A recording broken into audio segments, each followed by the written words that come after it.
Jacques chapitre 1, le verset 2 à 4 dit ceci. Mes frères, regardez comme un sujet de joie complète les diverses épreuves auxquelles vous pouvez être exposés, sachant que l'épreuve de votre foi produit la patience, mais que la patience accomplisse parfaitement son œuvre afin que vous soyez parfaits et accomplis sans faillir en rien. Bien-aimés dans le Seigneur, je veux parler aujourd'hui de l'attente, ce terrain que personne ne choisit. Il y a des textes bibliques bien-aimés dans le Seigneur que nous aimons lire.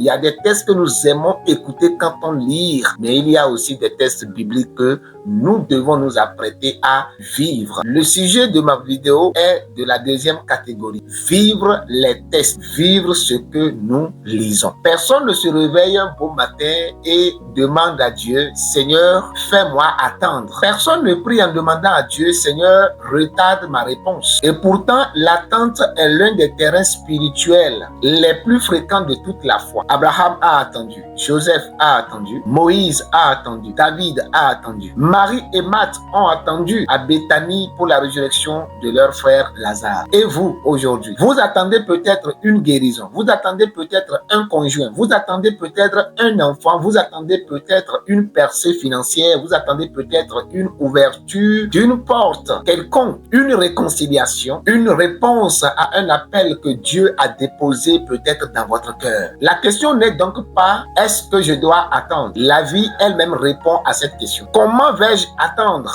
Vais-je attendre en doutant, en maigrissant, en essayant de forcer les portes par ma propre force? Ou vais-je attendre en croyant, en priant et en me laissant transformer par le temps que je traverse? C'est cela le sujet de cette vidéo. L'attente qui construit la foi. Elle est opposée à l'attente qui détruit. Bien aimé, il existe deux façons d'attendre. Il y a l'attente stérile, celle qui ronge, qui aigrit, qui pousse au découragement et parfois même à l'abandon de la foi. Et il y a l'attente fertile, celle qui, sous la main de Dieu, devient le laboratoire secret qui façonne notre caractère, notre confiance, notre intimité avec lui. Jacques nous le dit sans détour. L'épreuve de votre foi produit la patience, mais que la patience accomplisse parfaitement son œuvre. Autrement dit, la patience n'est pas simplement une vertu à subir, c'est une œuvre à laisser accomplir. En ce moment où tu es en train de m'écouter, regardons comme exemple plusieurs figures bibliques qui ont traversé de longues saisons d'attente. Et nous verrons ensemble ce qui est de la différence entre ceux qui ont attendu par la foi et ceux qui ont entendu en doutant. La première des choses quand nous parlons de l'attente, ce que nous devons comprendre, l'attente ne veut pas dire de ne rien faire. Dans la Bible, l'attente n'est jamais présentée comme un moment de croiser les bras. Dans le livre d'Ésaïe 40, le verset 31, il est écrit, ceux qui se confient en l'Éternel renouvellent leur force. Ils prennent le vol comme des aigles. Ils courent et ne se lassent point. Ils marchent et ne se fatiguent point. Remarquez l'ordre des verbes. Avant de courir, de marcher, il y a d'abord l'ordre de se confier. La confiance précède le mouvement et cette confiance se forge précisément dans les moments compliqués où nous ne voyons rien bouger, dans les moments de silence. Dans le royaume de Dieu, l'attente n'est jamais un échec. Elle est souvent la preuve que Dieu prépare quelque chose de précieux pour vous. Et le problème de la plupart d'entre nous aujourd'hui, ce n'est pas l'attente elle-même. Le problème, c'est le doute qui s'installe pendant ce moment silencieux que Dieu ne nous parle plus, que Dieu semble être loin de nous et que Dieu est en train de préparer quelque chose de plus grand que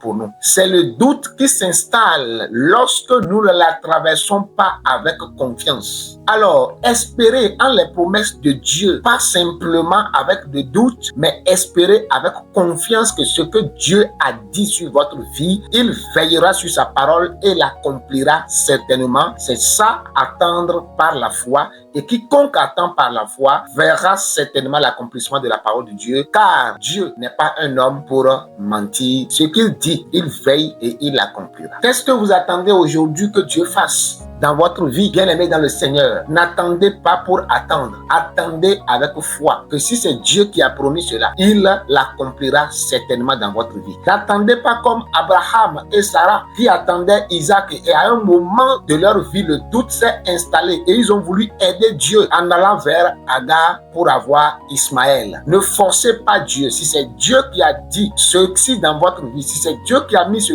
dessein dans votre cœur, il veille sur sa parole, quel que soit le temps que ça va prendre. Le silence de Dieu n'est pas synonyme de son absence. Il travaille dans le silence et il veillera sur cela et cela s'accomplira. Il dit au prophète Habakkuk, car c'est une prophétie, celle tarde, attends-la, car elle s'accomplira certainement. Que Dieu renouvelle ta foi, la foi qui active le miracle de Dieu, la foi qui attend jusqu'à toucher, comme Simeon dans le temple qui a attendu le Messie jusqu'à toucher de ses propres mains le Messie. Et il peut alors dire, Seigneur, tu peux maintenant laisser ton serviteur s'en aller dans la paix, car mes yeux ont vu et mes mains ont touché ce que ta parole a dit. Quelle est la promesse de Dieu sur ta vie? Dieu t'a promis quoi? Qu'est-ce que Dieu a mis comme un dessein dans ton cœur? Et le temps passe, tu ne vois rien. Tu ne vois pas les nuages formés. Bien-aimé dans le Seigneur, garde la foi. Garde la foi. L'apôtre Jacques dit, il faut que la patience accomplisse parfaitement son œuvre. Dans la foi, ne doute point. Quel que soit ce que tu vois, Dieu est à l'œuvre et rien ne lui est impossible. Il accomplira cela et tes pleurs deviendront un témoignage un jour au nom précieux de Jésus-Christ de Nazareth. Attendre sans douter, c'est la seule façon d'obtenir ce que Dieu a promis pour nous, pour que son nom soit glorifié dans notre vie. Que le Saint-Esprit active cette grâce dans ta vie au nom de Jésus-Christ de Nazareth. Amen. Prions.